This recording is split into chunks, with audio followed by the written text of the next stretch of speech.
Welcome to another week of Whale News with Pam. On today's episode, we're going to learn about the 3 different types of killer whales, along with some fun facts about them as well. I'll probably throw in 2 to 3 fun facts. Did you guys know that the killer whale is actually the biggest dolphin? Did you guys also know that orcas, aka killer whales, are one of only 3 species that go through menopause? The other 2 are short-finned pilot whales and us. The next thing I want to talk about were the 3, technically I think there's like 4 types of different killer whales. There's the North Atlantic type 1, North Atlantic type 2, as well as the resident orcas, which are my fave. And then there's Biggs orcas, which are the transient orcas. And I'll explain the difference between all of them and why it's called Biggs whales, if you've ever heard that. Let's start with the southern residents, my fave. Now, these are the smallest population killer whales. They normally eat fish, Chinook salmon, and they're around Washington State and Southwest British Columbia is where you can spot these. So with the southern residents, they actually tend to stay in the pod for literally forever. And normally there's about 50 members, and there's J pod, K pod, and L pod. Unfortunately, though, my favorite killer whales are endangered species, just because the only thing that they eat is the Chinook salmon, and we're eating all of it. The next group of whales you guys have probably seen on TV. They're called transient.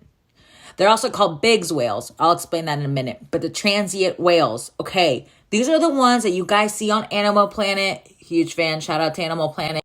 That they literally grab the seal in their mouth and they go, and then they fly up 50 feet in the air and then they land. Normally they're dead by then, hopefully. They eat dolphins as well. The bigger mammals, okay? These, I won't lie, none of the killer whales that I'm about to talk to have ever killed any humans, but I don't know if I would go in the water with them because they're bigger than the ones that I love, which were the southern residents. Also, their dorsal fins, this right here, is a little bit sharper at the top. That's how you can tell. And their patch is a little bit different.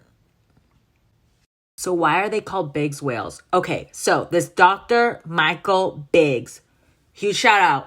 So he passed. So he back in the day started taking pictures of all these dorsals.